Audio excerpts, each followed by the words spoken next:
Tech Co. What's Up New York. Avec à tes côtés un entrepreneur. Sabrina, bonsoir. On va parler, je crois, des cryptos actifs, des Bitcoin et Co là, qui se portent très très bien depuis quelques jours. On ne sait pas ce qui se passe, mais voilà, ça va. Eh ben, on va tout te dire, Sébastien. Auriel, merci d'être avec nous, cofondateur d'Isaïe, tiens, Oui. Vous le mettre en avant, Oui. entrepreneur effectivement, et donc crypto-enthousiaste. C'est la semaine de la blockchain à New York, il faut le mettre en avant. Il se passe plein de choses autour de la blockchain des cryptos.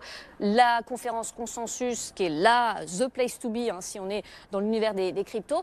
Et donc, Auriel, on profite de ton passage ici à New York pour que tu viennes nous parler de Zengo. Qui est un porte-monnaie de crypto. Alors, il y en a beaucoup.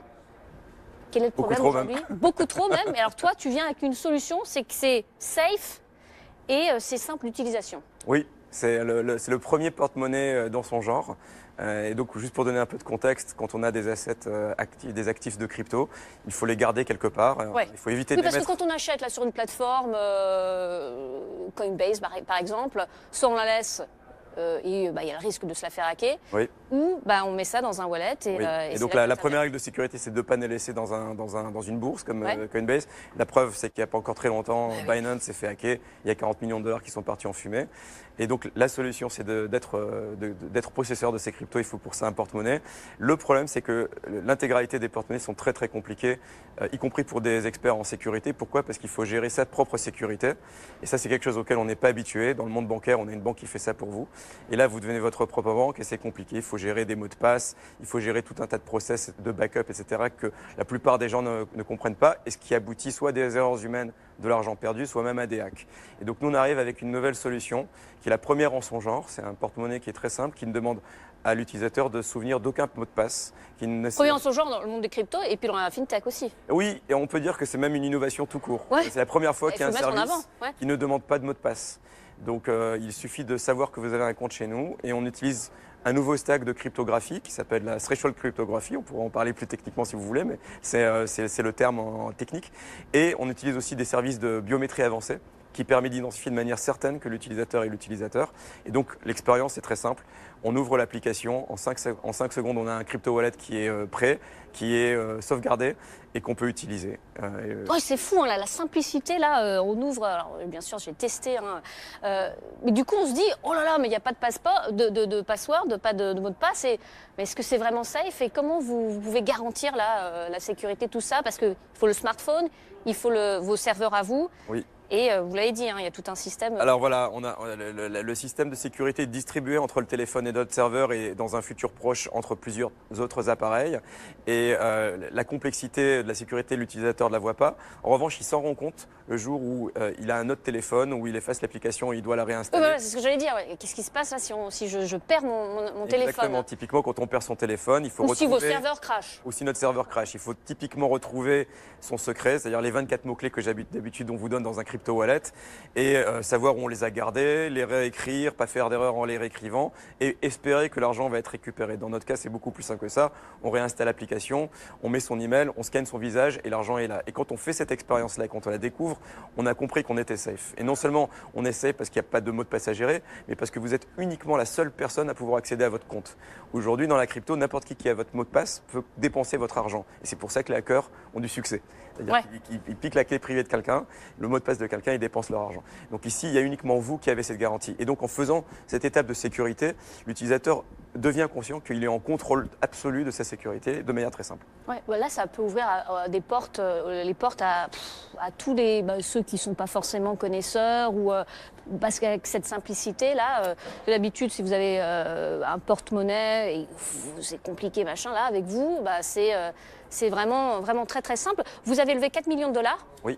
Samsung a participé Samsung et d'autres, Bensono, Calron, qui est plutôt pas mal, bravo. Oui, c'est pas mal. C'est un début, vous êtes en version bêta et vous lancez dans 3-4 semaines 3 semaines, ouais. 3 semaines, Ouais.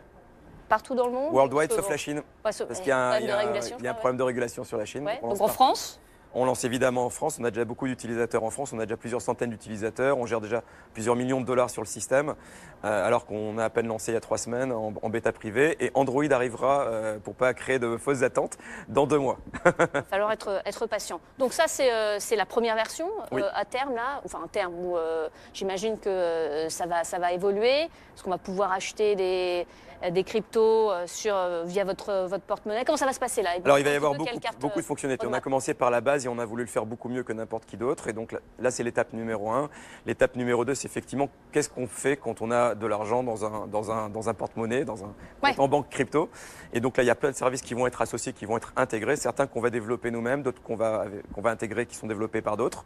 Et donc il y aura toutes les fonctionnalités de type bancaire qu'on peut imaginer dans un porte-monnaie qui permet d'envoyer, de recevoir, de partager, etc., etc. Effectivement, il y aura l'acquisition et même la vente. Donc il y aura toutes ces fonctionnalités qui seront là. Mais là, on a la première étape. Donc Chrome, c'est pas bâti en un jour. C'est gratuit pour le moment.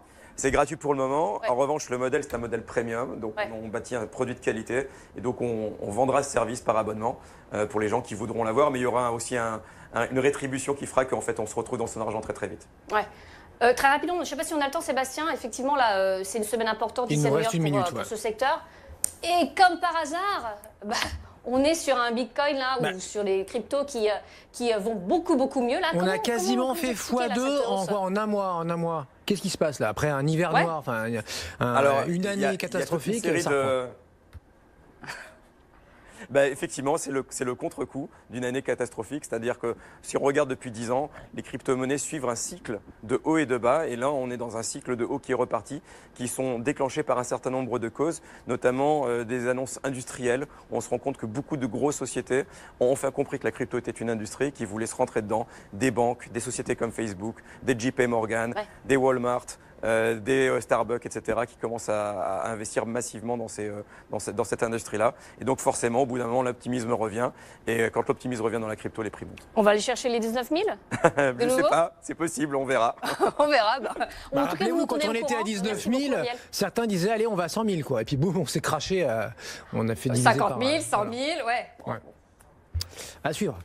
Merci beaucoup Sabrina et Auriel. Donc Zengo, un nom à retenir, le crypto wallet, le portefeuille de crypto actif. Donc sur BFM Business dans Tech & Co. Courte pause dans un instant. Débrief de l'actu du jour. On va revenir sur ce Tech for Good Summit à l'Elysée. Nous on aura nos Tech for Good Awards demain dès 20h. Si vous nous faites le plaisir d'être avec nous, on sera au premier étage de la Tour Eiffel en direct, donc 20h, 21h15 on va dire. On va comme ça récompenser une demi-douzaine de startups dans des catégories différentes, consommation responsable, ressources durables, santé, voilà, des boîtes qui veulent allier rentabilité évidemment, donc le business et le bien commun, faire avancer le public, faire un truc bien pour les gens, pour la planète. Ce sera ça donc demain dès 20h.